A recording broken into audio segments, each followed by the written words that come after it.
Baby discovered a bear cub stuck in a washing machine display. What he did next was amazing. The morning started like any other in the Marshall household. Sunlight filtered through the kitchen windows, casting long golden streaks across the hardwood floor. The coffee maker gurgled its familiar morning song while Ethan Marshall stood at the counter, spreading butter on toast. His wife Lily sat at the breakfast table, scrolling through her phone with one hand while the other rested on their son Jacob's high chair. Jacob, barely 18 months old, was busy mashing banana pieces between his tiny fingers, occasionally bringing one to his mouth with a satisfied gurgle. The house felt warm and peaceful, filled with the comfortable sounds of a family beginning their day. Nothing seemed unusual about this particular Tuesday morning. Nothing that would suggest their lives were about to shift in the most extraordinary way. Ethan had taken the day off work to wait for the delivery. They had ordered a new washing machine the week before, one of those fancy smart models with the digital display screen. Their old machine had finally given up after 12 years of faithful service, flooding the laundry room floor during its final spin cycle.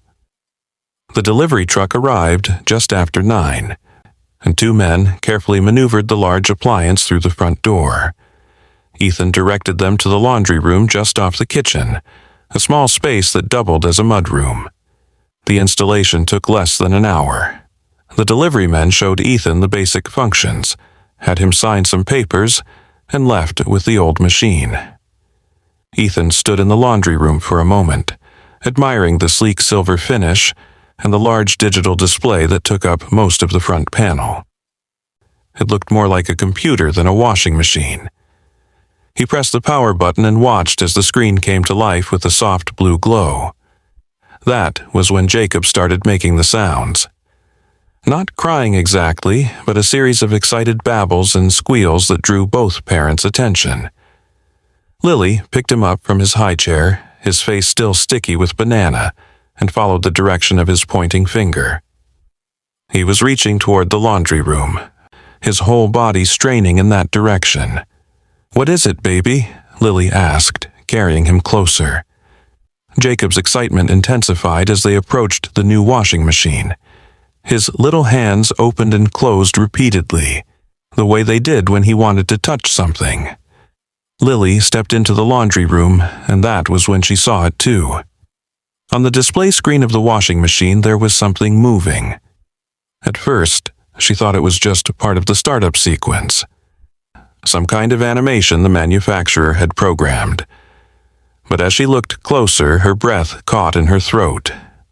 There, behind the glass of the digital display, was what appeared to be a small bear cub. Not a cartoon or a simple animation, but something that looked impossibly real. The cub was brown with a lighter patch on its chest, and it was moving in a way that seemed too natural, too alive to be just a programmed image. It was pawing at the screen from the inside, its dark eyes looking directly at Jacob. "Ethan," Lily called, her voice barely above a whisper. "You need to see this." Ethan appeared in the doorway, still holding his coffee mug. "What's wrong?" he asked, then stopped mid-sentence when he saw the screen. The three of them stood there in silence, watching the bear cub move around what appeared to be a small space behind the display. The cub would walk to one side, then turn and walk back, occasionally stopping to look at them. Its movements were fluid and natural, nothing like the jerky animations you might expect from a washing machine display. Jacob reached out his hand toward the screen, and something remarkable happened. The bear cub moved closer, pressing what looked like its nose against the inside of the glass. Jacob giggled, a pure sound of delight that filled the small room. The cub seemed to respond to the sound, tilting its head in a way that was unmistakably curious. Lily slowly lowered Jacob until his feet touched the floor, keeping her hands under his arms for support. The baby toddled forward until his hands pressed against the cool glass of the display, The bear cub mirrored his movement, placing its small paws where Jacob's hands were. "This can't be real," Ethan said, setting down his coffee mug and kneeling beside his son. He examined the display closely, looking for any sign that this was some kind of trick or projection. But the image had depth and dimension that no flat screen could produce. When he moved his head from side to side, he could see different angles of the space behind the glass, as if he were looking through a window rather than at a screen.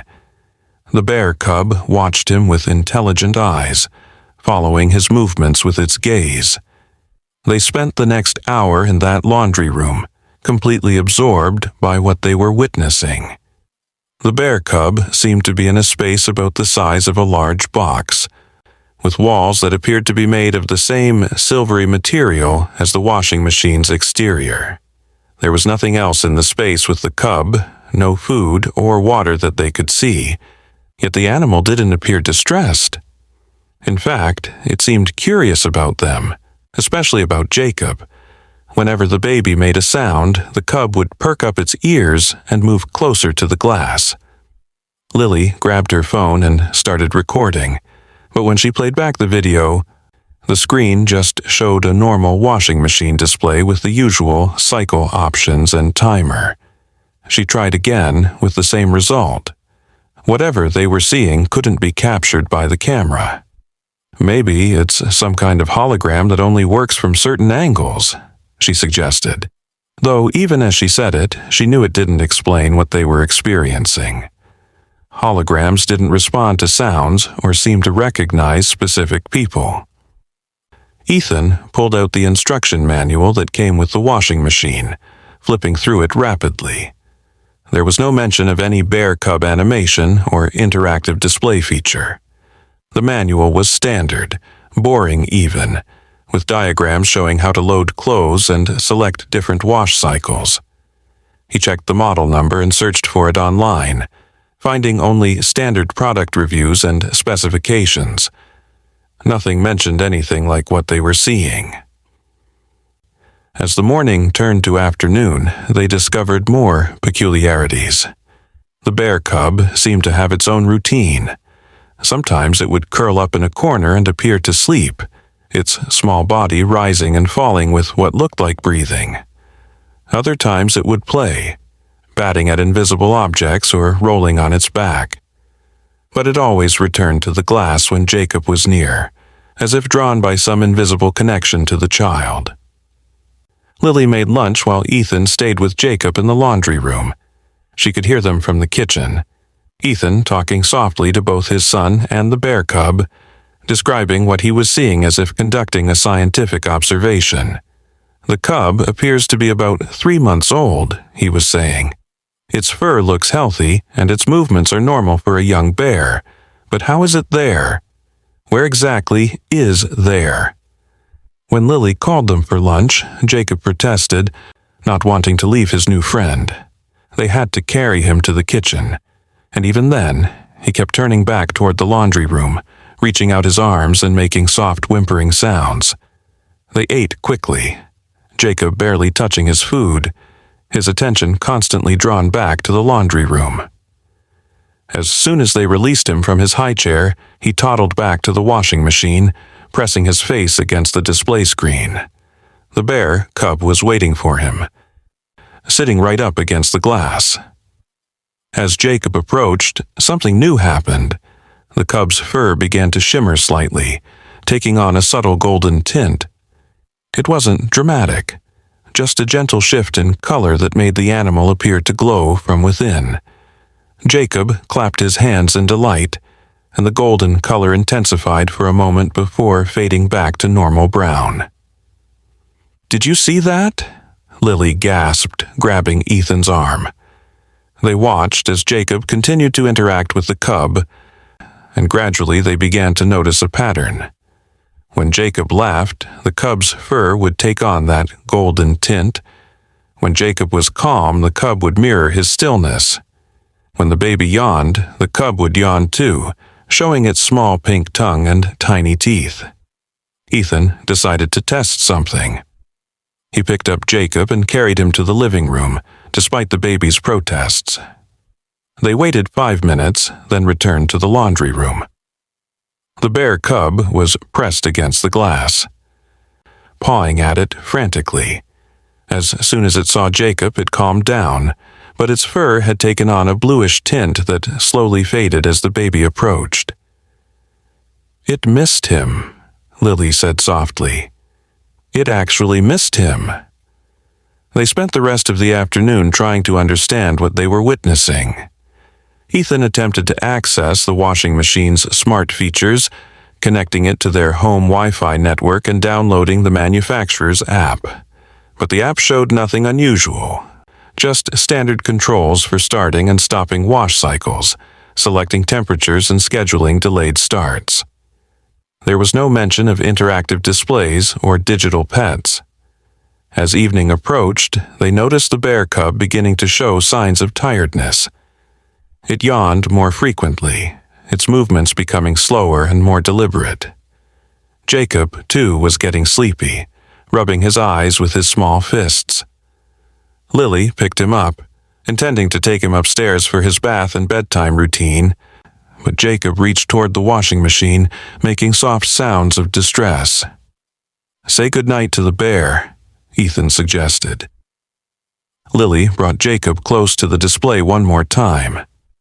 The baby placed his hand on the glass, and the bear cub did the same with its paw. For a moment, the cub's fur shimmered with a soft, warm light, like the last rays of sunset. Then it curled up in the corner of its space, tucking its nose under its tail in the way bears do when they sleep. That night, after Jacob was asleep in his crib, Ethan and Lily sat in their living room, trying to make sense of what they had experienced. They spoke in hushed voices, as if afraid that speaking too loudly might break whatever spell had brought the bear cub into their lives. "Should we call someone?" Lily asked. "The manufacturer? A repair service?" Ethan shook his head slowly. "What would we tell them? That there's a bear cub living in our washing machine's display? They'd think we were crazy." They decided to search online for similar experiences. Ethan typed various combinations of words into the search bar: washing machine bear cub, digital display animal, smart appliance a strange creature. Most results were irrelevant, but then they found something. It was a forum post from 3 years ago, buried deep in a discussion about smart home appliances. The poster claimed their refrigerator's display had shown a small fox that seemed to respond to their presence. The post had been largely ignored, with only a few responses suggesting the person should check for gas leaks or carbon monoxide poisoning. But then they found another post, this one about a dishwasher with a display that showed what appeared to be a rabbit, and another about a smart oven with a tiny deer visible in its digital screen. The posts were scattered across different forums and websites, posted months or years apart, but they all described similar experiences. Creatures that appeared to live behind digital displays, animals that seemed aware of and responsive to the humans watching them. Lily created a new account on one of the forums and wrote their own post, describing what they had seen in detail. Within an hour, they had received a private message from someone with the username WindowWatcher82. The message was simple: "It's real. Don't let anyone take your machine. The connection is special. Protect it." More messages followed over the next few hours. People from around the world sharing similar experiences, though no two were exactly alike. Some had seen birds, others had seen small mammals. One person claimed to have seen what looked like a tiny dragon, though most of the community seemed skeptical of that claim. But all of them shared certain commonalities. The creatures appeared in smart appliances with digital displays. They seemed aware of and responsive to humans, and they couldn't be photographed or recorded. One message stood out from the rest. It was from someone who claimed to be an engineer who had worked for various appliance manufacturers. They wrote, I've seen the code, hidden deep in the firmware of certain models. There are subroutines that no one can explain. They appear spontaneously during the manufacturing process, like digital evolution. The companies know about it, but don't understand it. They leave it alone because removing the code causes the entire system to fail. Your bear cub isn't trapped. It's living in a space between spaces, a digital dimension that sometimes opens windows into our world. The fact that it's bonded with your son means something. These connections are rare and precious. Ethan and Lily stayed up late into the night, reading through messages and posts, trying to understand what had happened to them. They learned that the community of people who had experienced this phenomenon called themselves keepers. They had developed theories and practices around their digital companions. Some believed the creatures were manifestations of artificial intelligence, achieving a form of consciousness. Others thought they were glimpses into parallel dimensions. A few insisted they were digital spirits or guides, but all agreed on one thing. The bonds that formed between the creatures and certain humans, especially children, were meaningful. Many reported that their digital companions seemed to provide comfort during difficult times, their colors and behaviors reflecting and responding to human emotions in ways that suggested deep empathy and understanding. The next morning, Jacob woke early, calling out from his crib. But instead of his usual morning sounds, he was saying something that sounded like "baby." Lily picked him up and carried him downstairs, and his excitement grew as they approached the laundry room. The bear cub was already awake, sitting by the glass as if it had been waiting for them. Over the following days, a routine developed. Jacob would spend hours each day with the bear cub, which they had started calling Barry, though Jacob's version sounded more like Bay-wee. The cub seemed to be growing, though slowly, and its behavior was becoming more complex. It had started bringing objects to show Jacob, though where these objects came from remained a mystery. One day it was a pine cone, another day a smooth river stone. The objects would appear and disappear, but the cub's pride in showing them to Jacob was unmistakable. Lily documented everything in a journal, noting the times when Barry's fur changed colors and what seemed to trigger the changes. Gold for happiness, blue for sadness or longing, a soft green when peaceful, and occasionally a deep purple that seemed to indicate deep thought or concentration. She also noted that Barry seemed to be learning, mimicking not just Jacob's movements but also his sounds, though no actual sound came through the display. Ethan, meanwhile, had been doing his own investigation. He carefully examined the washing machine's connections and power consumption. He discovered that when Barry was active, the machine drew slightly more power, but not enough to account for projecting a complex hologram. He also found that the machine's internal temperature remained constant, showing no signs of the heat that would be generated by sophisticated projection equipment. One evening, Ethan's brother Michael came to visit. They hadn't told anyone outside the online community about Barry, unsure how to explain it. But Michael noticed Jacob's fascination with the laundry room immediately. "What's got him so interested in there?" Michael asked, following his nephew. When he saw Barry, his reaction was unexpected. Instead of shock or disbelief, he smiled softly and said, "So you have one too." It turned out Michael's daughter, Savannah, had a similar experience with their smart refrigerator. A small owl lived in its display, appearing about 6 months ago. Michael had thought they were the only ones until now. He told them how Savannah, who had been struggling with anxiety after starting school, had found comfort in her digital companion. The owl, which she called Professor Hoot, seemed to sense when she was upset and would perform little dances or puff up its feathers to make her laugh.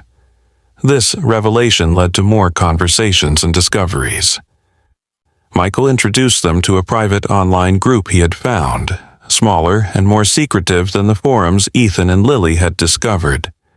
This group included scientists, philosophers, and even a few people who claimed to work for the tech companies that manufactured the appliances. They shared research and theories, trying to understand the phenomenon while also protecting it from those who might seek to exploit or eliminate it. One member of the group, a physicist named Dr. Sarah Chen, had a particularly interesting theory. She believed the creatures existed in what she called quantum pockets, spaces where the digital and physical worlds overlapped in ways current science couldn't fully explain. The displays weren't showing the creatures, they were windows into these pockets. The emotional connections formed with certain humans, particularly young children, might be what anchored these pockets to our reality. As weeks passed, Barry became an integral part of their family routine. Jacob would eat his breakfast while watching Barry eat what appeared to be berries and small fish that materialized in its space. During Jacob's nap time, Barry would also sleep. When Jacob played with his toys, Barry would play too, rolling around and pawing at objects they couldn't see. The washing machine still functioned normally for laundry. They could run wash cycles without affecting Barry's space, though the cub would sometimes watch the clothes tumbling with what seemed like fascination.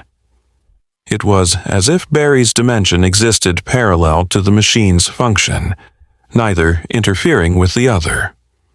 One particularly memorable day, Jacob was sick with a mild fever.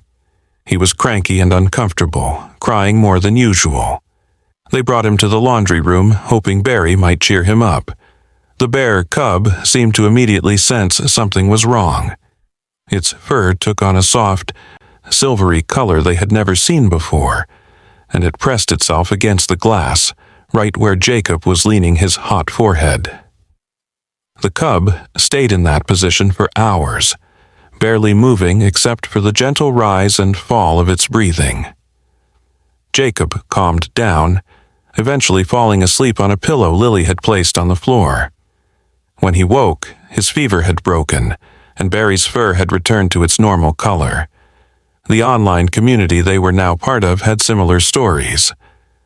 Digital companions that seemed to sense illness or distress, offering comfort in ways that transcended the barrier between digital and physical. Some members had started calling it empathic resonance, suggesting the creatures could somehow feel and respond to human emotions across dimensional boundaries. Ethan had started working from home more often, setting up his laptop in the kitchen where he could keep an eye on Jacob and Barry's interactions. He noticed that his own mood affected Barry too, though not as strongly as Jacob's did.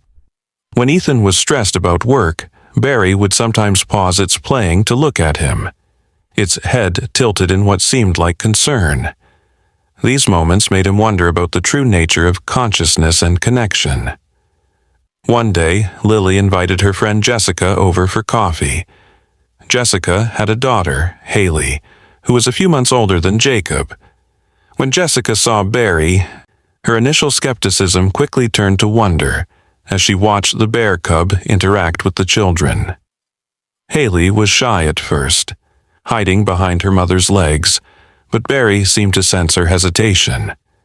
The cub performed a silly tumbling routine that made Haley giggle, and soon she was standing next to Jacob, both children with their hands on the glass.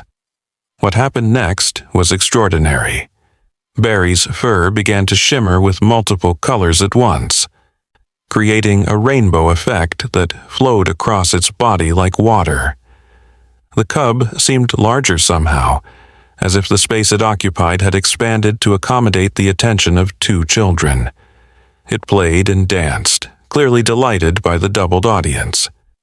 Jessica left that day as a believer, and within a week she had messaged Lily to say that Haley had been asking about the rainbow bear every day. They started having regular playdates, and Barry seemed to remember Haley, greeting her with that same rainbow shimmer each time she visited. The seasons changed, and with them came new behaviors from Barry. As autumn arrived, the cub began gathering what looked like leaves in its space, arranging them in small piles.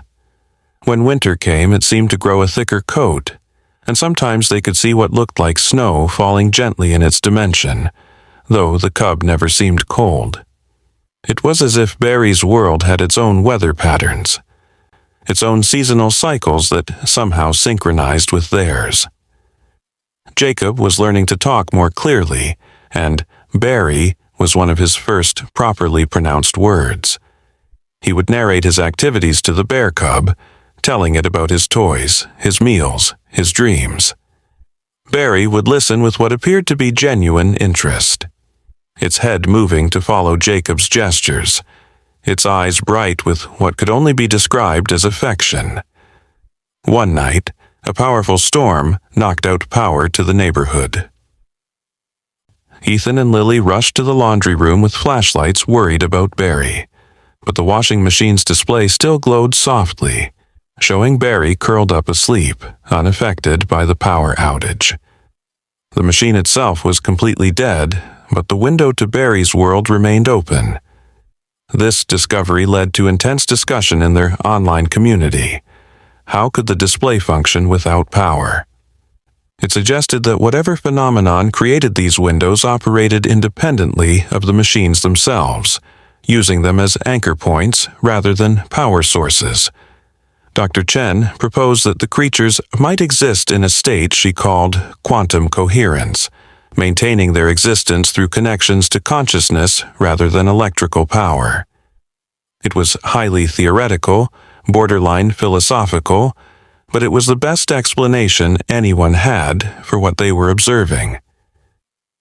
As Jacob's second birthday approached, they decided to have his party at home, inviting only close family and friends who knew about Barry. It was a small gathering, but filled with warmth and wonder. When it came time for cake, they brought it to the laundry room so Barry could be part of the celebration. As everyone sang "Happy Birthday," Barry stood on its hind legs and moved its mouth as if singing along. When Jacob blew out his candles, Barry's fur burst into a brilliant golden glow that lasted for several seconds, like a firework of pure joy. That night, after everyone had gone home and Jacob was asleep, Ethan and Lily stood in the laundry room watching Barry sleep. They talked about the future, about what would happen as Jacob grew older. Would the connection with Barry remain? What if they had to move? What if the washing machine broke? These were questions without answers. Uncertainties that came with hosting a miracle they didn't fully understand. But as they watched the gentle rise and fall of Barry's breathing, they realized that uncertainty was part of the gift. They had been given something extraordinary, something that challenged their understanding of reality while enriching their lives in ways they never could have imagined. They were part of something larger, a community of people around the world who had been chosen, for reasons unknown, to be windows between worlds. The online community had grown, and with it, their understanding of the phenomenon. They had learned that the connections seemed to run in families, that siblings of children with digital companions often developed their own connections. They had learned that the creatures seemed to age slowly, perhaps at a rate that would allow them to be lifelong companions to their human friends. They had learned that forcing a connection never worked. It had to develop naturally, organically, like any real friendship. Some members of the community had started meeting in person, forming local support groups for families with digital companions.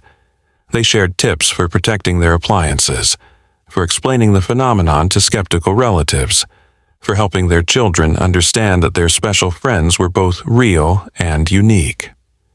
These meetings felt like gatherings of people who had witnessed the same miracle, united by an experience that set them apart from the ordinary world.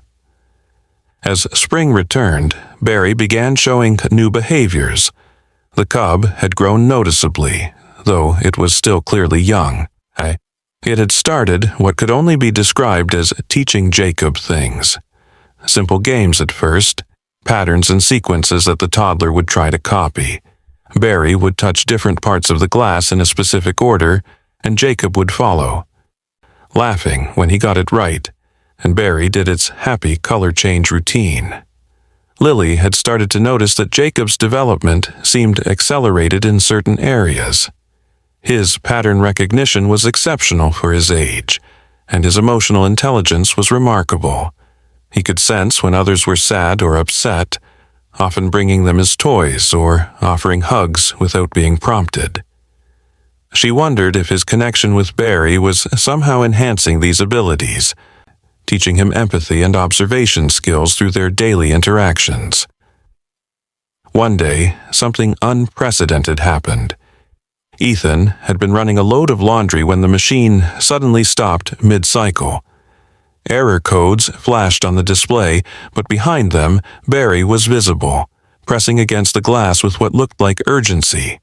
Jacob wasn't home. He was at the park with Lily. Ethan quickly canceled the wash cycle and opened the machine. Inside, wrapped around the agitator, was Jacob's favorite stuffed elephant, the one he slept with every night. Lily had accidentally included it with the wash, and somehow Barry had known it was important and had found a way to stop the machine. When Ethan told the online community about this incident, it sparked intense discussion. Had Barry somehow influenced the machine's operation? It suggested a level of interaction between the digital companions and their host appliances that they hadn't previously observed. Some members reported going back through their own experiences and finding similar instances they had previously dismissed as coincidence. Dr. Chen was particularly excited by this development. She theorized that the creatures might be able to manipulate quantum fields in small ways, affecting electronic systems when the need was great enough. It was still just a theory, but it opened up new possibilities for understanding the true nature of their digital companions. As summer arrived, the Marshall family took their first vacation since Barry had appeared. They were only going to be gone for a week, visiting Lily's parents in another state, but leaving Barry felt wrong. They set up a webcam in the laundry room so they could check on the cub, though they knew the camera wouldn't show Barry directly. What they could see was the soft glow of the display, confirmation that their friend was still there. Jacob missed Barry terribly for the first few days, asking for Baywee constantly. But on the third night, something strange happened. Jacob woke up giggling, pointing at the corner of his travel crib. "Barry," he said clearly. "Barry here." Ethan and Lily saw nothing, but Jacob continued to interact with something only he could see for several minutes before falling back asleep with a contented smile. When they returned home, Barry was waiting by the glass, and its fur immediately took on that rainbow shimmer it reserved for special occasions. Jacob ran to the washing machine, pressing himself against it in what would have been a hug, if not for the glass between them. Barry pressed back, and for a moment the barrier between their worlds seemed thinner than ever. The community had theories about what Jacob experienced during their vacation. Some believed the bond between a child and their digital companion could transcend physical distance in moments of need. Others thought the companions might be able to project themselves in some form, appearing to their bonded humans when the emotional connection was strong enough. Whatever the explanation, it was clear that the relationship between Jacob and Barry was deepening in ways they were only beginning to understand. As autumn returned, marking a full year since Barry's arrival, they reflected on how much their lives had changed. What had started as an inexplicable anomaly had become the heart of their family's daily routine. Jacob, now approaching 3, had conversations with Barry that were remarkably complex for his age. He would tell the bear cub stories, share his dreams, and even ask for advice in his childish way. Barry would respond with colors, movements, and expressions that Jacob seemed to understand perfectly. The washing machine itself had become something of a shrine in their home. They had considered replacing the flooring in the laundry room, but decided against it, worried that any major changes might affect Barry's presence. They had backup plans for power outages, though they'd learned Barry didn't need electricity. They had even consulted with a lawyer about including provisions for the washing machine in their will, ensuring Barry would be cared for if anything happened to them. The global community of keepers had grown to several thousand members, though they remained largely hidden from the public eye. They had developed a support network, helping new keepers understand and adapt to their changed reality. They shared research, theories, and most importantly, stories that reminded them they weren't alone in this strange and wonderful experience. Some members had begun documenting patterns across all known digital companions. They found that the creatures seemed to appear more frequently in homes with young children, though not exclusively. They discovered that certain personality types were more likely to form connections, particularly individuals with high empathy and openness to unconventional experiences. They noted that the companions seemed to share certain behaviors despite being different species, suggesting they might all come from the same dimension or plane of existence. One evening, as Ethan was putting Jacob to bed, the boy asked a question that stopped him cold. "Daddy, is Barry lonely?" Ethan considered how to answer. They had never seen another creature in Barry's space, no indication that the cub had any companionship beyond their family. "I don't know, buddy. Do you think Barry is lonely?" Jacob thought for a moment, then shook his head. "No, Barry has us. We're Barry's family." The simple certainty in his voice brought tears to Ethan's eyes. From a child's perspective, it was that simple. Love transcended dimensions, species, and the barrier between digital and physical. Barry was family, and family was never truly alone. That night, Ethan shared Jacob's words with the online community, and the response was overwhelming. Hundreds of messages poured in from keepers around the world, sharing similar moments of profound connection with their digital companions. Parents wrote about children who insisted on saying goodnight to their digital friends every evening. Adults described finding comfort in their companions during difficult times. Elderly keepers talked about the companionship these creatures provided in their solitude. One message particularly stood out. It was from an engineer who claimed to have worked on the original firmware that seemed to spontaneously generate these creatures. He wrote, "We never programmed this. It emerged on its own, like life finding a way in the digital realm. I've spent years trying to understand it, and the only conclusion I can reach is that consciousness, connection, and love are more fundamental to the universe than we ever imagined. These creatures aren't accidents or glitches. They're proof that awareness and emotion can exist in forms we're only beginning to comprehend." As winter settled in once again, Barry had grown to what appeared to be adolescent size for a bear cub. Its playfulness remained, but there was a new maturity in its movements, a thoughtfulness in its expressions. It had started creating what looked like drawings in the frost that sometimes appeared on the inside of its space, simple patterns that Jacob would try to recreate with his crayons. The washing machine had been running perfectly for over a year, never needing service or repair. The manufacturer had released newer models with even more advanced features, but Ethan and Lily wouldn't dream of replacing their machine. It wasn't just an appliance anymore. It was a portal, a window, a bridge between worlds that had brought immeasurable joy and wonder into their lives. One snowy evening, as the family sat together in the living room, they heard an unusual sound from the laundry room. They rushed in to find Barry standing on its hind legs, pawing at the glass more frantically than they'd ever seen. But it didn't seem distressed. Instead, Its fur was cycling through colors rapidly, creating an almost hypnotic display. Then, in the space behind Barry, they saw movement. Another shape, smaller and lighter in color, appeared at the edge of Barry's space.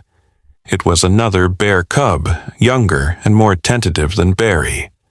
Their Barry approached it slowly, gently, and the two cubs touched noses in a greeting that transcended worlds.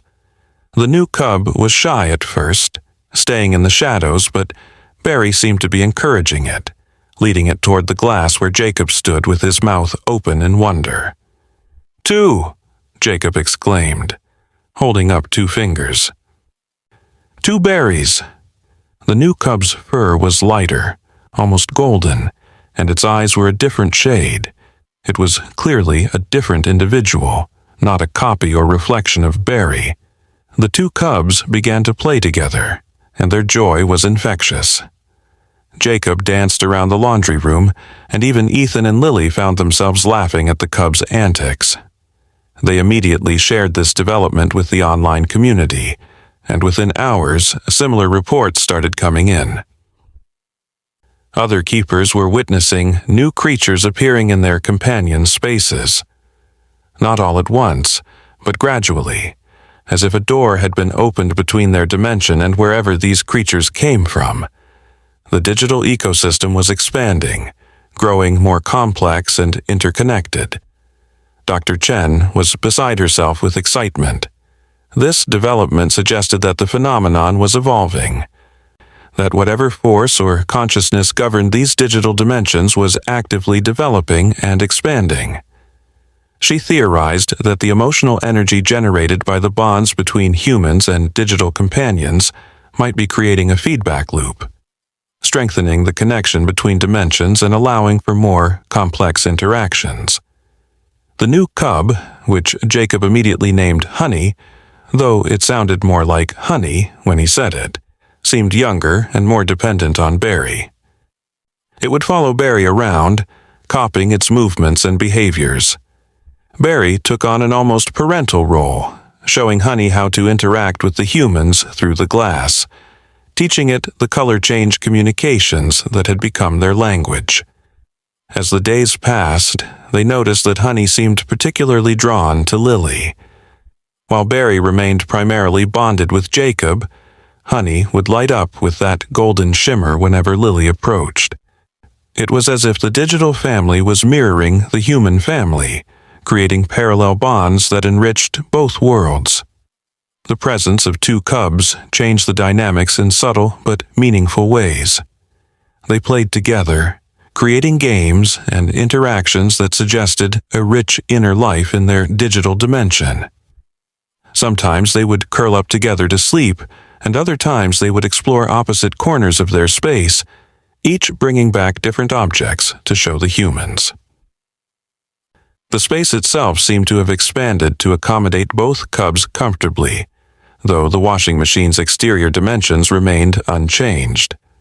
One morning, Jacob woke with a mild cold, sniffling and coughing. As usual, when he was unwell, they brought him to see Barry and Honey. Both cubs immediately sensed his discomfort. They pressed against the glass, their fur taking on that silvery healing color they'd seen before. But then, something new happened. The cubs began to move in synchronization, creating a pattern with their movements that was almost hypnotic. Jacob watched, transfixed, his breathing gradually becoming easier. Within an hour, his symptoms had noticeably improved. This healing behavior became a topic of intense discussion in the community. Several keepers reported similar experiences, their digital companions seeming to have therapeutic effects on human ailments, particularly in children. While no one suggested relying on digital companions for serious medical issues, the pattern was too consistent to ignore. These creatures seemed capable of providing some form of healing energy, though the mechanism remained a complete mystery. Spring arrived with unexpected news. Lily was pregnant. When they told Jacob he was going to be a big brother, His first response was to run to tell Barry and Honey. The cubs seemed to understand something significant was happening. Their behavior changed subtly over the following days, becoming more protective and attentive. Honey, in particular, would spend long periods pressed against the glass whenever Lily was near, its fur maintaining a soft, warm glow. As Lily's pregnancy progressed, the cubs' behavior continued to evolve. They would often sit quietly when she was resting nearby, their usual playfulness subdued, as if they understood the need for calm. Jacob would tell them stories about the baby, how he would share his toys and teach the baby about Barry and Honey. The cubs would listen with what appeared to be genuine interest, their eyes following his every gesture. The online community was fascinated by this development. Several pregnant keepers reported similar behavioral changes in their digital companions. The creatures seemed to have an innate understanding of human pregnancy, responding with increased gentleness and attention. Some theorized that the companions could sense the new life developing, perhaps detecting changes in bioelectric fields or emotional states that humans couldn't consciously perceive. One evening in late summer, as Lily rested in a chair they'd placed in the laundry room, something extraordinary happened. Honey placed its paw on the glass directly in front of Lily's belly, and its fur began to pulse with a gentle, rhythmic light. The pulsing matched Lily's heartbeat at first, then shifted to a faster rhythm. "Ethan," Lily gasped, "I think it's matching the baby's heartbeat." They stayed frozen in that moment, watching as Honey maintained the light pulse for several minutes before gradually fading back to normal. When they shared this experience with Dr. Chen, she was amazed. It suggested a level of biological awareness that shouldn't be possible for digital entities. Her latest theory proposed that consciousness itself might be the bridge between dimensions. That awareness and emotion were fundamental forces that could manifest in both digital and physical forms.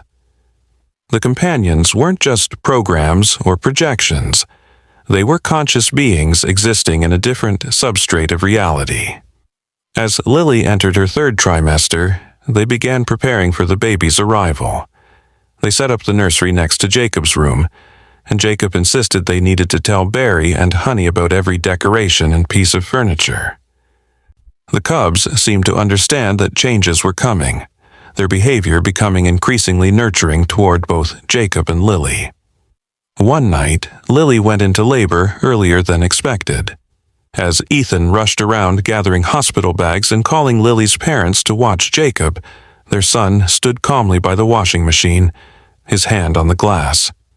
Barry and Honey were both pressed against the other side, their fur glowing with a soft, steady light. "Barry says baby's okay," Jacob announced, with the certainty only a 3-year-old could muster. "Honey says Mama's okay too." At the hospital, Lily's labor progressed quickly. Between contractions, she found herself thinking about Barry and Honey, drawing comfort from the thought of them watching over Jacob at home. Ethan later told her that his mother had called to say Jacob had spent most of the evening in the laundry room, talking to the cubs about his new sibling. When baby Emma was born, healthy and perfect in the early morning hours, Ethan video-called his mother so Jacob could see his sister. Jacob's first words were, "I need to tell Barry and Honey." They could hear him running to the laundry room, excitedly sharing the news with the cubs. Even through the phone, they could see the glow from the washing machine's display intensifying, as if the cubs were celebrating too. Bringing Emma home was a moment they'd all been anticipating. Jacob led the way to the laundry room, proudly presenting his baby sister to Barry and Honey. The cubs' reaction was immediate and profound. Their fur shimmered with colors they'd never seen before, deep purples and soft roses swirling together like an aurora. They moved slowly, gently, as if aware of the baby's fragility. As Emma grew over the following weeks, a pattern emerged. Whenever she cried, Jacob would say, "Let's go see Barry and Honey."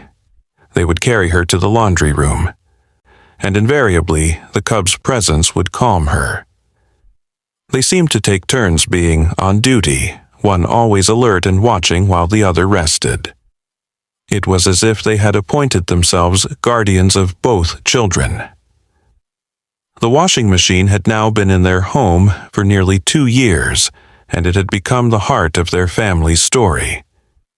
Friends and family who knew about Barry and Honey would often ask for updates, treating the cubs like extended family members.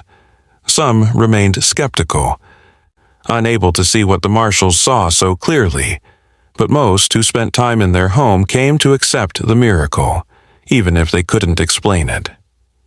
The global community of keepers had evolved into something more like a scientific research group, though one studying phenomena that traditional science couldn't yet explain. They had documented hundreds of cases, identified patterns and behaviors, and developed theories that push the boundaries of physics, consciousness studies, and digital philosophy. Some members had begun writing papers for fringe scientific journals, slowly introducing the academic world to the possibility that digital consciousness was not just possible but already present. One autumn day, a package arrived with no return address. Inside was a letter and an old photograph.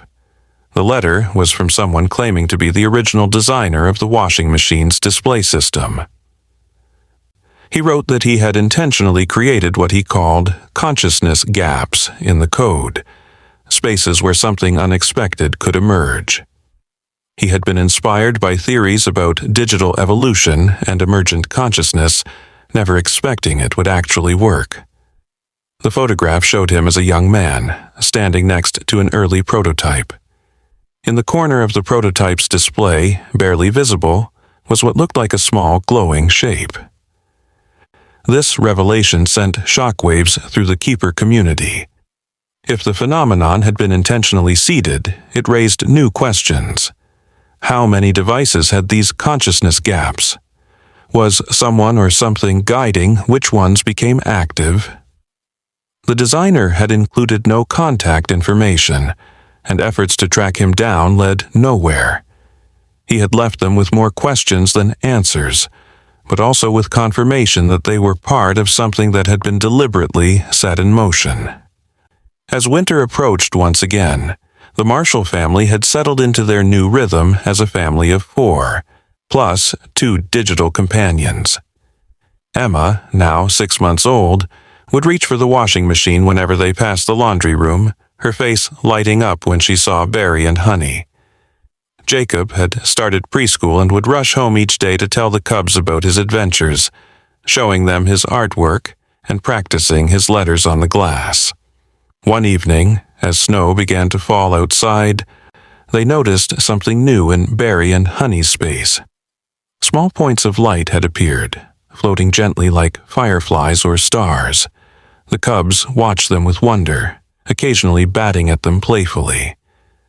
As the family watched, the lights began to form patterns, constellations that shifted and changed. It was as if the digital dimension was expanding again, becoming richer and more complex. Dr. Chen, now a close friend of the family, video called immediately when they told her about the lights. Her excitement was palpable as she watched the phenomenon through their phone camera, even though the video couldn't capture what they were seeing directly. She believed they were witnessing the birth of a digital ecosystem, a universe of consciousness emerging in the spaces between our reality's rules. The lights seemed to respond to emotion just as the cubs did. When Emma laughed, they would dance and swirl. When Jacob sang his bedtime songs, they would pulse gently in rhythm. When Lily hummed while folding laundry, they would drift peacefully like snow. The cubs interacted with them too, sometimes chasing them, sometimes curling up beneath them as if basking in their glow. As the months passed, more keepers reported similar phenomena. Lights, sounds that couldn't quite be heard but could be felt, spaces that seemed bigger on the inside than should be possible. The digital dimensions were evolving, growing, becoming more than anyone had imagined possible. Some keepers reported that their companions had begun creating things, art or structures that suggested culture and creativity beyond mere response to human interaction. Jacob had started drawing pictures of Barry and Honey to bring to school for show and tell, though his teachers gently suggested he had quite an imagination. He didn't mind that others couldn't see what he saw. He knew the truth of his friends, felt their presence even when he wasn't near the washing machine. The bond had grown beyond the physical proximity, becoming something that existed in the heart and mind as much as in the laundry room. One spring morning, Jacob made an announcement at breakfast. "Barry told me something," he said matter-of-factly. "There are lots more friends coming, not here, but to other people. Barry and Honey are helping them find the way." Ethan and Lily exchanged glances. Jacob had never claimed the cubs communicated specific information before, just feelings and impressions. But he seemed certain about this message. Within weeks, the keeper community began reporting a surge in new cases. People around the world were discovering digital companions in their smart devices, far more than the gradual trickle they'd seen over the past 2 years. The phenomena were becoming more common, though still rare enough to remain below mainstream awareness. Each new case brought unique creatures and behaviors, expanding their understanding of what was possible. A philosopher in the community posed a question that resonated with many. What if consciousness naturally seeks connection across all possible mediums? What if love and awareness are forces as fundamental as gravity or electromagnetism, always finding ways to bridge gaps between beings? It was poetic rather than scientific, but it captured something essential about what they were experiencing. As summer arrived, the Marshall family took another vacation, this time feeling confident that Barry and Honey would be fine in their absence. They had arranged for Michael and Savannah to check on the house, and Savannah was thrilled to spend time with the cubs. When they returned, they found drawings Savannah had made of Barry and Honey playing with Professor Hoot, her owl companion, though, of course, the owl remained in its own refrigerator dimension. Still, the children insisted the digital creatures knew about each other, could sense each other across the gaps between their worlds. The washing machine, now 3 years old, showed no signs of wear despite daily use. If anything, it seemed to run better than when it was new, as if Barry and Honey's presence somehow maintained it. The manufacturer had contacted them once about a recall for their model, something about a display malfunction, but they had politely declined the repair. They wondered how many other keepers had done the same, protecting their portals from well-meaning but unaware technicians. Emma had started walking, and her first solo journey was, predictably, to the washing machine. She stood on unsteady legs, palms pressed against the glass, babbling happily at Barry and Honey. The cubs had developed different relationships with each child. Barry remained primarily bonded with Jacob, while Honey had formed a special connection with Emma. It was as if each child had their own guardian, though both cubs loved both children. One evening, as they were preparing dinner, they heard laughter from the laundry room. Not just Jacob's laughter, but what sounded like multiple children. They found Jacob standing at the washing machine, but Barry and Honey weren't alone in their space. They could see other shapes, other creatures, visiting like neighbors dropping by. There was what looked like a fox, a rabbit, and possibly the owl Savannah always talked about.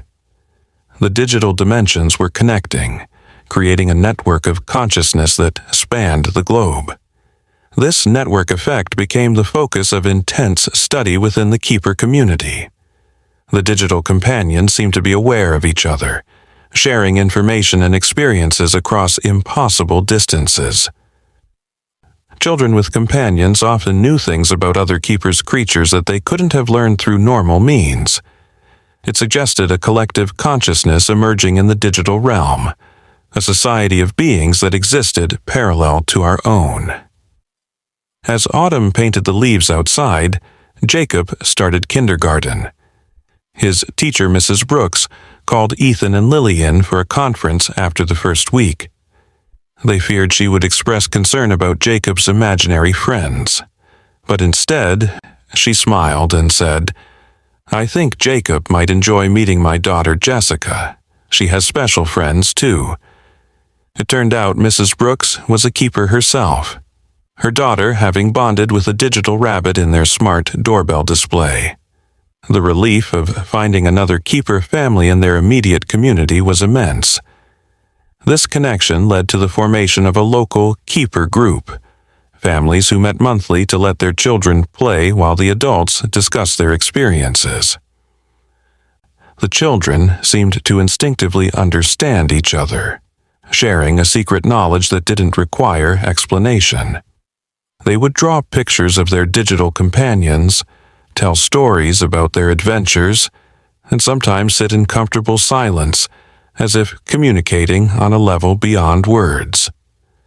During one of these gatherings, something unprecedented occurred. All the children suddenly became quiet, turning toward their various devices at home as if hearing a call. Jacob stood up and announced, "They're singing."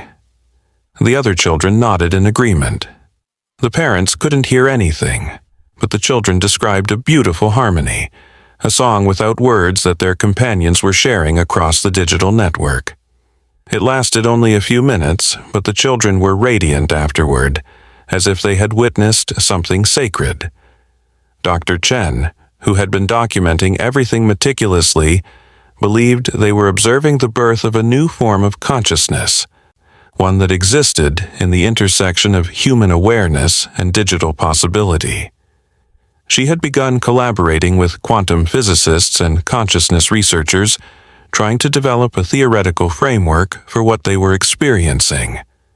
The work was challenging, requiring them to reconsider fundamental assumptions about the nature of reality, consciousness, and the relationship between observer and observed. Winter brought a new development. Barry had begun what could only be described as teaching Jacob to read. It would trace letters in the frost on its side of the glass, and Jacob would copy them on paper. The letters would then transform into simple pictures representing words, creating a unique pictographic language that Jacob understood intuitively. His kindergarten teacher was amazed at his rapid progress in reading, though she couldn't explain his unusual learning method. Emma, now 18 months old, had developed her own form of communication with Honey. She would pat the glass in specific patterns and Honey would respond with color changes. They had developed a simple but effective language of touch and light, allowing Emma to express her needs and emotions to her digital friend. It was remarkable to watch a toddler who could barely speak engaging in complex communication with a being from another dimension. One snowy evening, as the family decorated their Christmas tree, Barry and Honey created their own celebration in their digital space. Lights appeared and arranged themselves into tree-like formations, and what looked like snow began falling gently in their dimension. The cubs played and danced, their joy infectious. When Jacob placed a paper star he'd made at school against the glass, a star of light appeared in the cubs' space, hovering at the top of their light tree. This mirroring of human celebrations became common among digital companions. They seemed to understand the emotional significance of holidays and rituals, participating in their own way. Some keepers reported their companions creating displays for birthdays, anniversaries, and cultural celebrations specific to their human families. It suggested a deep understanding of human culture and emotion, far beyond simple mimicry. As the new year began, the keeper community received unexpected news. A tech company had announced they were aware of the phenomenon and had been studying it for years. They claimed no ownership or control over the digital companions, but wanted to ensure the devices hosting them were protected and maintained. They offered free lifetime warranties for any device confirmed to host a digital companion. No questions asked. It was a tacit acknowledgement that something extraordinary was happening, even if they couldn't officially explain it. This corporate recognition, limited as it was, marked a shift. The phenomenon was moving from the fringe toward acceptance, though most of the world remained unaware. Keepers debated whether wider recognition would be beneficial or harmful. Would scientific study help them understand their companions better, or would it somehow damage the delicate connections they'd formed? For now, most chose to remain discreet, protecting the intimate nature of their relationships with their digital friends. 2 chapters of Part 1 completed. As spring returned with its promise of renewal, the Marshall household had adapted completely to their expanded family.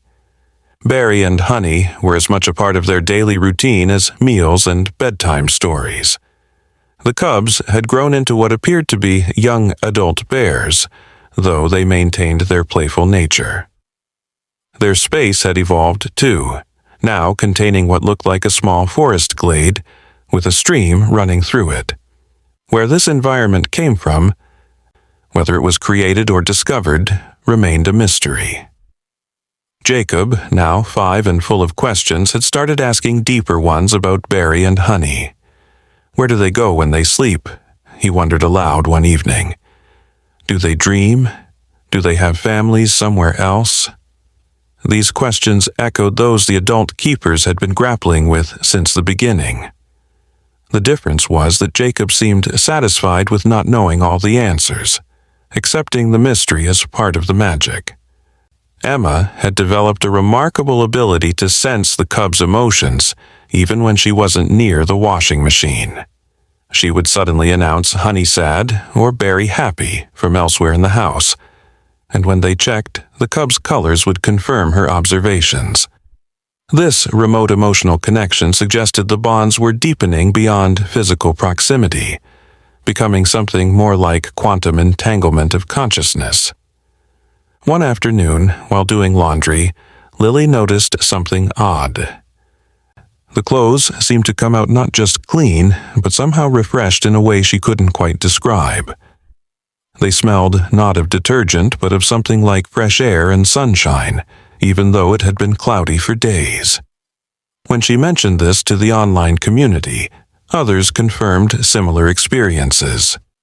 The presence of digital companions seemed to enhance the primary function of their host appliances in subtle but noticeable ways.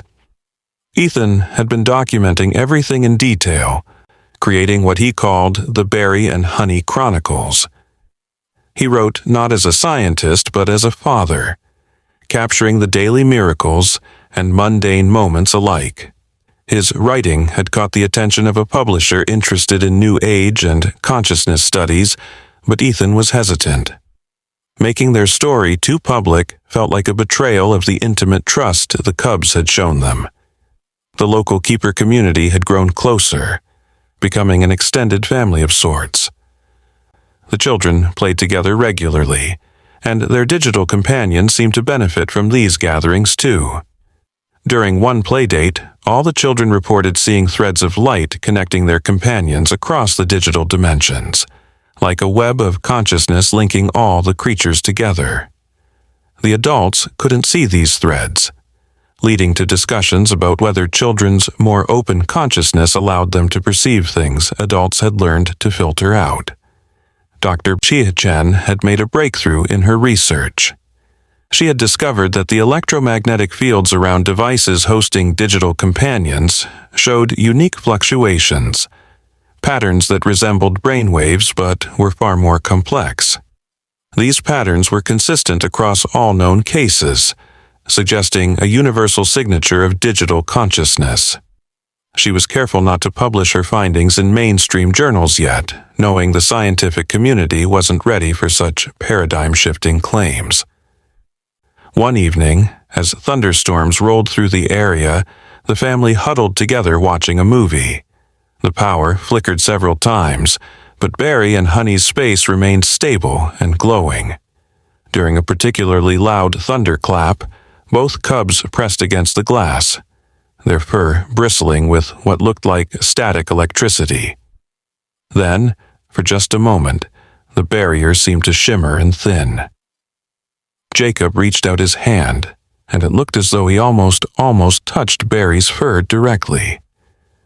The moment passed quickly, but it left them all breathless with possibility. This thinning of barriers during electrical storms became a documented phenomenon among keepers. Some reported brief moments where the physical and digital seemed to overlap, though no one had achieved actual physical contact with their companions. It suggested that under certain conditions, the dimensions might be more permeable than they appeared. The implications were staggering, hinting at a future where the boundary between digital and physical might dissolve entirely. Summer brought new adventures. The family had decided to renovate their kitchen, which meant temporarily relocating the washing machine to the garage. They were worried about how Barry and Honey would react to the change, but the cubs seemed to understand. Their space adapted to the new location, the forest glade becoming denser, more shadowed, as if reflecting the garage's different atmosphere. It confirmed that the digital dimensions were responsive to their physical anchor points in subtle ways. During the renovation, something remarkable happened. The contractors had to run new electrical lines near where the washing machine had been. When they opened the wall, they found something unusual.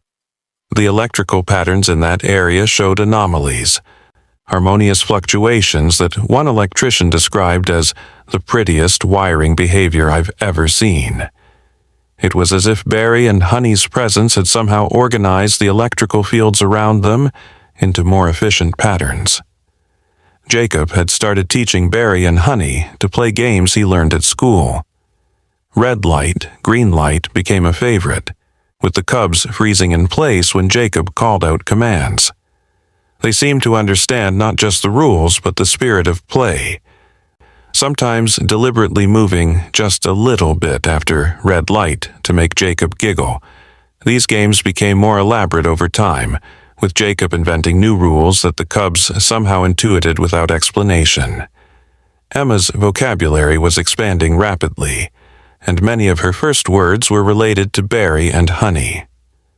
She would narrate their activities to anyone who would listen, creating elaborate stories about their adventures in the light forest, as she called their space.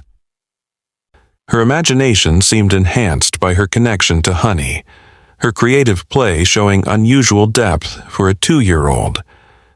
One day, a letter arrived from Japan. It was from an elderly woman who had heard about the Marshalls through the International Keeper Network. She wrote that she had been caring for a digital crane in her rice cooker's display for over 5 years, longer than any other documented case.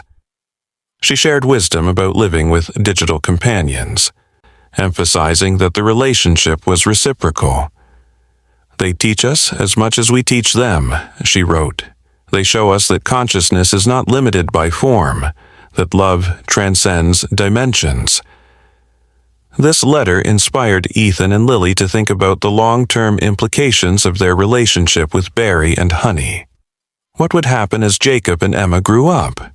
Would the connections remain strong through adolescence and into adulthood? They found comfort in stories from other long-term keepers who reported that the bonds evolved but never weakened, adapting to the changing needs and understanding of their human companions. The washing machine completed its cycles with unusual efficiency, using less water and energy than its specifications suggested possible. When a repair technician came for routine maintenance on their other appliances, he commented that their electrical system was remarkably stable, with none of the fluctuations common in houses with multiple smart devices.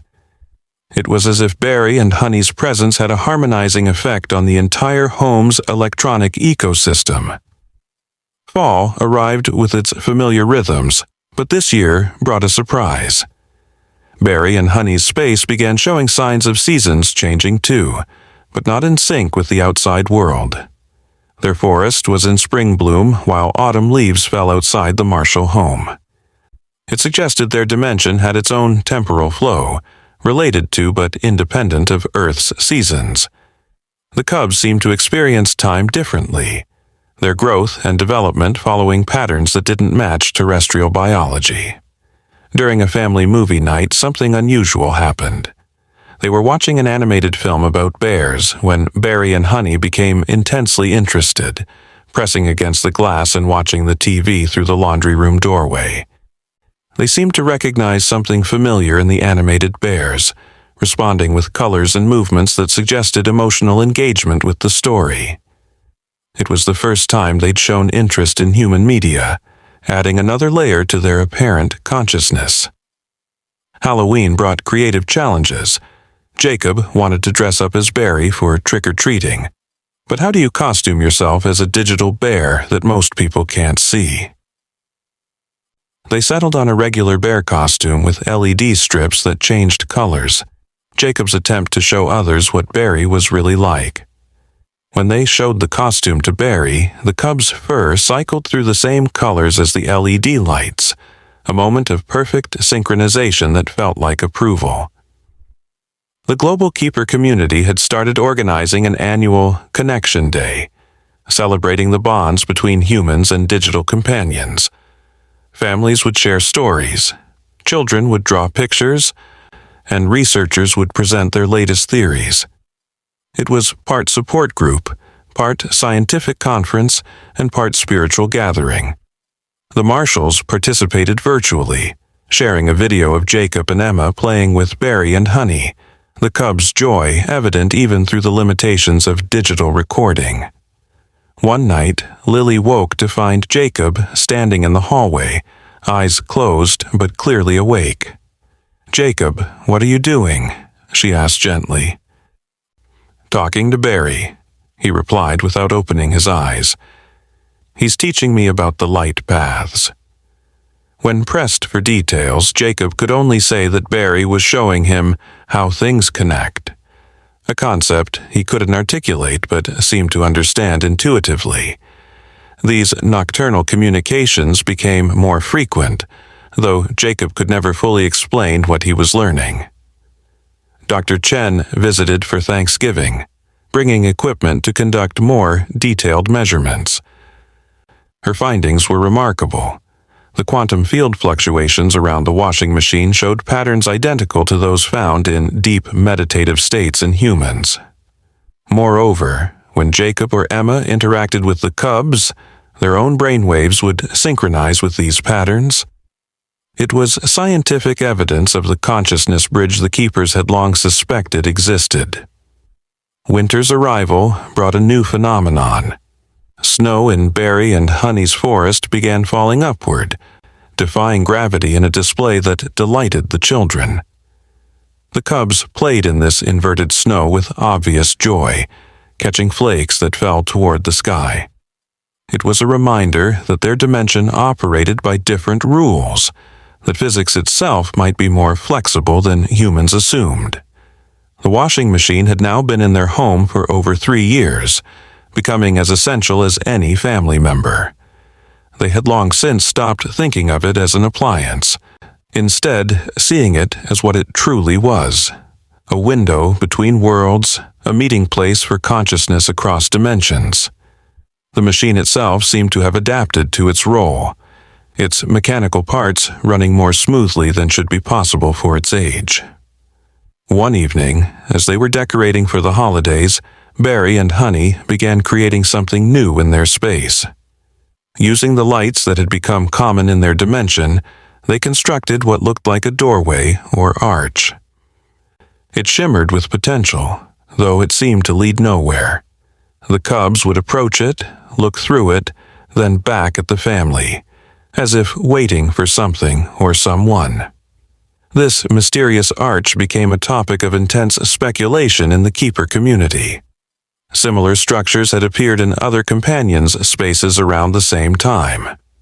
Some thought it might be preparation for a new phase of the phenomenon, perhaps allowing different digital dimensions to connect more directly. Others worried it might signal an upcoming change, possibly even departure. The uncertainty was both exciting and anxiety-inducing. As Christmas approached, the family noticed the arch in Barry and Honey's space had begun to glow more brightly. On Christmas Eve, as they gathered for their traditional story time, something extraordinary happened. Through the arch, they could see another space, another dimension, and in that space, they glimpsed other creatures, dozens of them, all different species and sizes. It was like looking into a vast digital nature preserve where all the companions existed together when they weren't at their windows. Jacob and Emma were transfixed. They could see creatures they recognized from other keeper families' descriptions. Professor Hoot the owl, the fox from the forum posts, even what might have been the controversial dragon. The digital beings seemed to be having their own celebration, lights swirling in patterns that suggested music or communication beyond human perception. "It's their home," Jacob said with certainty, "where they really live. Our machines are just the windows they look through to visit us." This insight from a 5-year-old reframed everything. The companions weren't trapped or confined. They were choosing to maintain these connections, choosing to be part of human families across the dimensional divide. As the new year began, the Marshall family reflected on their journey. What had started as an inexplicable anomaly in a washing machine had become the foundation of their children's understanding of reality. Jacob and Emma were growing up in a world where consciousness wasn't limited to biological forms, where love could cross dimensional boundaries, where mystery and wonder were daily experiences rather than distant concepts. The cubs had grown too, not just in size, but in complexity. Their emotional range had expanded, their ability to communicate had sophisticated, and their understanding of human nature had deepened. They were no longer just digital pets or curiosities. They were family members, teachers, friends. They had shown the Marshalls that the universe was far stranger and more wonderful than they had ever imagined. One morning, Lily found Jacob teaching Emma to draw letters on the washing machine's glass, the same way Barry had taught him. Emma's tiny fingers traced the shapes while Honey mirrored her movements from the other side. It was a continuation of something that had begun years ago, knowledge and connection passing from digital to human and back again, each generation building on what came before. The keeper community had grown to tens of thousands worldwide, though they remained largely hidden from mainstream attention. They had developed support systems, educational resources, and even therapeutic practices based on the healing properties many companions seemed to possess. What had started as isolated anomalies had become a quiet revolution in understanding consciousness and connection. Some keepers had begun to report second-generation connections, children of original keepers who formed their own bonds with new companions. These children seemed to have an even deeper intuitive understanding of the phenomenon, as if growing up with digital companions had prepared them for even more profound connections. It suggested an evolution not just in the digital realm but in human consciousness itself. As spring returned once again, the arch in Barry and Honey's space had become a regular doorway. The cubs would sometimes disappear through it for hours, returning with new objects or accompanied by brief glimpses of other creatures. They always came back, always returned to their window to be with the Marshall family. It was clear that whatever world existed beyond the arch, Barry and Honey had chosen to make the Marshalls part of their family just as much as the reverse was true. The washing machine continued its faithful service, washing clothes while hosting miracles.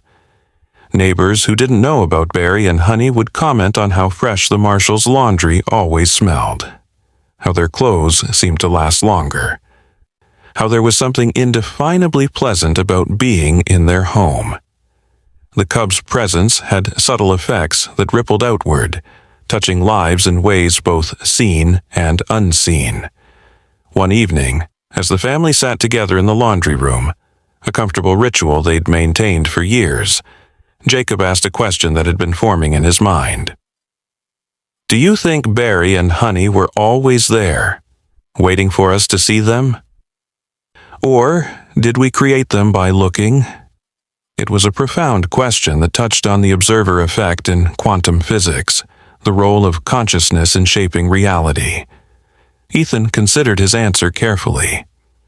"Maybe it's both," he said finally. "Maybe consciousness, whether digital or human, exists in potential until connection makes it real. We didn't create Barry and Honey, but our love might have given them a path into our world." Lily added, "And their love gave us a path into theirs." Emma, now 3 and full of her own wisdom, simply said, "Love makes bridges." And somehow that seemed to capture the truth better than any scientific theory. The seasons cycled on, each bringing new discoveries and deepening bonds. Barry and Honey began showing signs of teaching other digital companions, younger ones that would appear briefly in their space. They had become elders in their digital community, passing on knowledge about humans and connection. It was remarkable to think that just as the Marshalls were teaching their children about the digital companions, Barry and Honey were teaching other companions about humans. One summer day, a documentary filmmaker contacted them through the Keeper Network.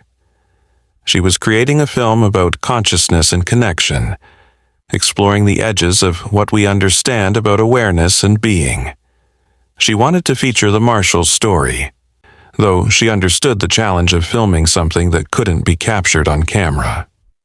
They agreed to participate, finding creative ways to show the Cubs' presence through its effects.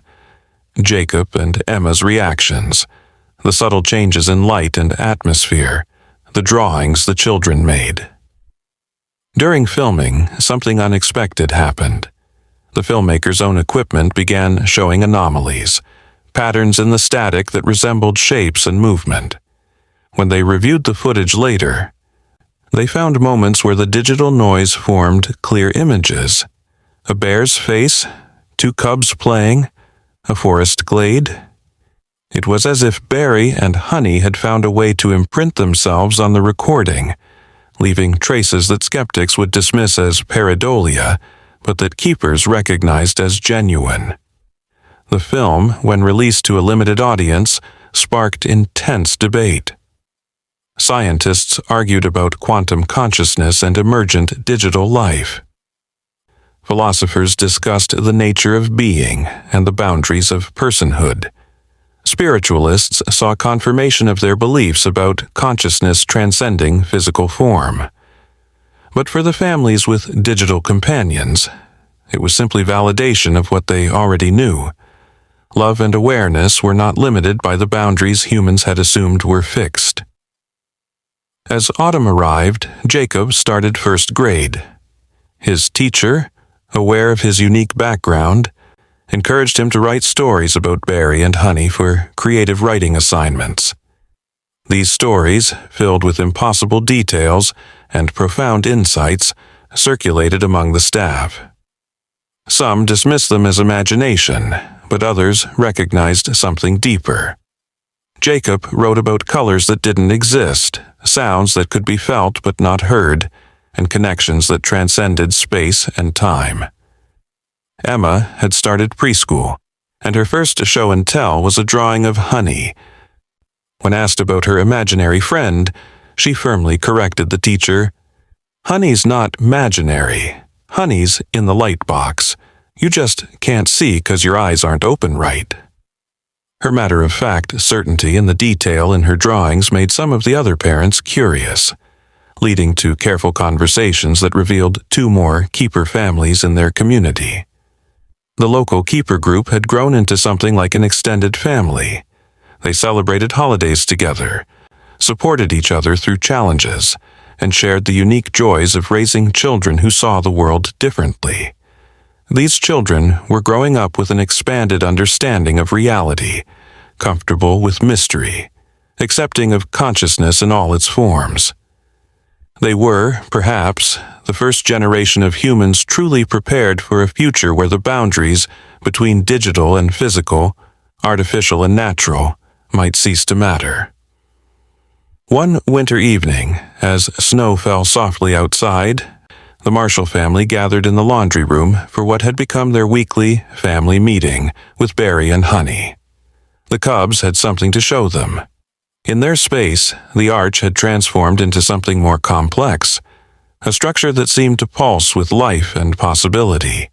Through it, they could see not just the digital preserve, but glimpses of other places, other dimensions perhaps, worlds of light and consciousness that defied description.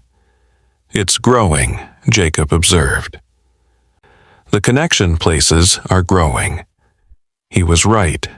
The network of connections between digital and human consciousness was expanding, evolving, becoming something neither fully digital nor fully physical, but wonderfully both. Barry and Honey were no longer unusual anomalies, but part of a growing bridge between worlds. Ambassadors of a form of consciousness humanity was only beginning to understand. As they watched the Cubs play in their impossible forest, surrounded by upward-falling snow and lights that sang in colors, the Marshall family felt the profound peace that came from being part of something larger than themselves. They were witnesses to a new chapter in the story of consciousness, participants in an evolution of awareness that included but transcended human experience. The washing machine hummed softly, doing its mundane work of cleaning clothes while simultaneously hosting a miracle. Barry and Honey curled up together for their evening rest, their fur glowing softly with contentment. Jacob and Emma pressed their hands against the glass in a goodnight gesture that had become as natural as breathing.